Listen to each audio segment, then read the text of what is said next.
Que fait-on l'hiver quand on produit des plantes aromatiques et médicinales? Rien?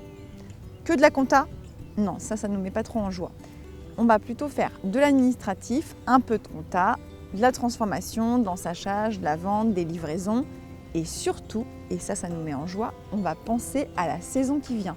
Et donc à notre assolement. L'assolement, c'est quoi? Dans assolement, on entend sol. Et donc, c'est ce qu'en tant qu'agriculteur, on va choisir comme plante de mettre dans le sol. Allez, on y va.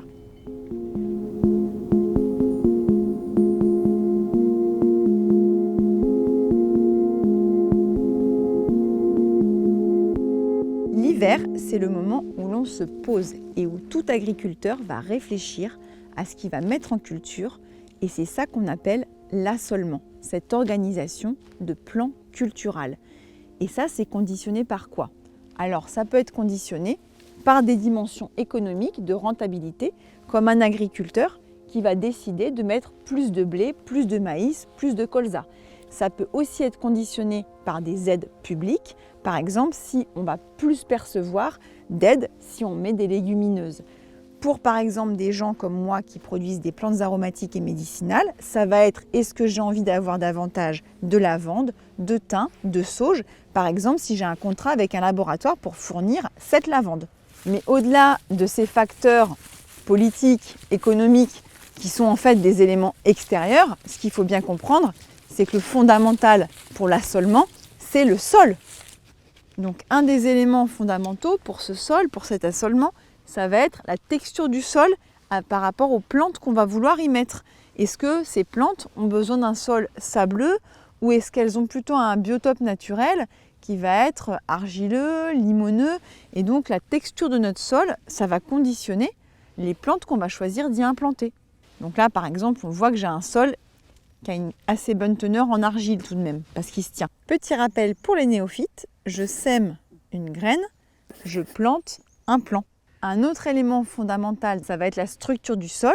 Donc cette structure, normalement, on ne le fait pas avec un outil comme ça, mais plutôt avec une bêche. Mais l'idée, c'est de voir jusqu'à quel point j'arrive à m'enfoncer dans ce sol et comment les horizons sont structurés et, in fine, comment les racines vont pouvoir perforer ce sol. Si par exemple, je cherche à récolter en plantes aromatiques et médicinales des échinacées ou des angéliques, donc des plantes dont je récolte la racine.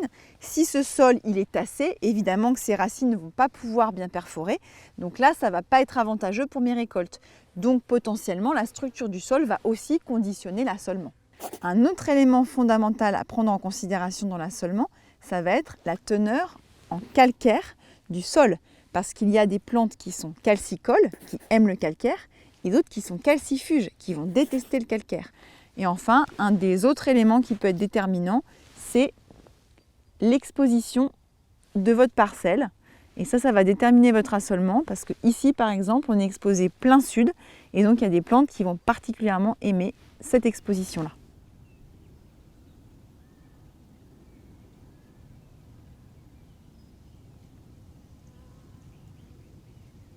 Donc là, par exemple, on est dans le parcellaire du lieu sur lequel je travaille. Donc on a l'ensemble du parcellaire avec les différentes zones, les différentes parcelles. Et puis si on vient voir plus en détail sur une parcelle, on va avoir justement les différentes planches. Voilà, donc là après, en fonction de l'assolement de l'année, on va installer, on a nos vivaces par exemple qui sont sur ces planches-là. Et puis là par exemple, on a 2 planches d'annuelles. Donc ça veut dire qu'en fonction de l'assolement de l'année, je vais changer. Par exemple, une année, je vais mettre des calendulas, des bourraches, des mauves, voilà, et ainsi de suite.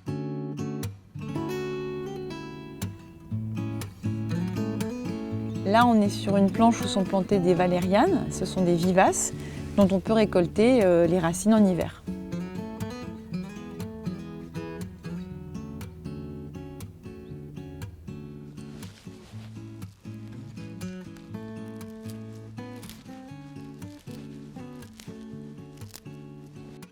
Donc là, je vérifie sur cette planche s'il reste des angéliques et surtout si elles tiennent dans le sol, ce qui veut dire qu'elles ont encore de la racine.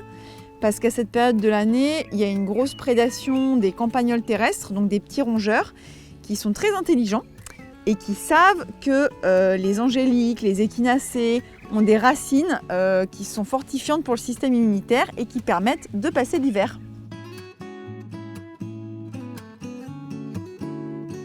Un des points fondamentaux dans l'assolement, ça va également être l'histoire du sol.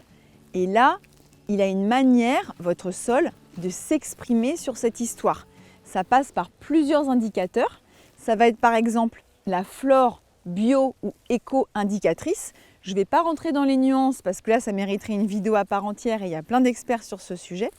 Mais retenez que le sol, par les plantes qui poussent à un moment donné, va exprimer quelque chose sur le pourquoi ces plantes-là vont pousser. Ensuite, on va avoir le taux de matière organique. Donc là, c'est quelle quantité de nourriture il va y avoir à disposition dans le sol pour les plantes. Et cette nourriture, elle est travaillée évidemment par les micro-organismes qui vont la rendre disponible pour les plantes. Et puis, il peut y avoir un gros taux de matière organique, donc beaucoup de nourriture dans ce sol, mais est-ce que cette nourriture est disponible, facilement accessible pour les plantes? Et là, au contraire, elle peut très bien être bloquée. Et bien, ces trois critères, les plantes bio-éco-indicatrices, le taux de matière organique et la disponibilité de cette matière organique, ça va conditionner aussi vos choix d'assolement.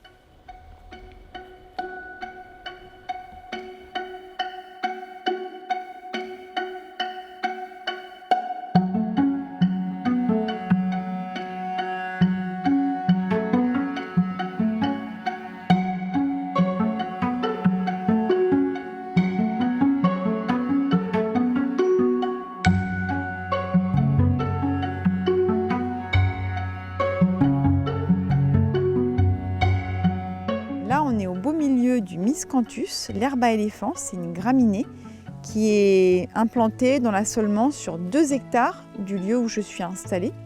Et elle est intéressante parce qu'elle pousse à la fin de l'hiver, donc à partir de fin mars, début avril. Et elle a un cycle inversé, c'est une vivace. Elle va vraiment pousser pendant l'été et elle fait sa floraison à l'automne. Et tout l'hiver, elle est en place, ce qui permet à la fois ce côté esthétique et en même temps, ça crée un refuge pour la faune.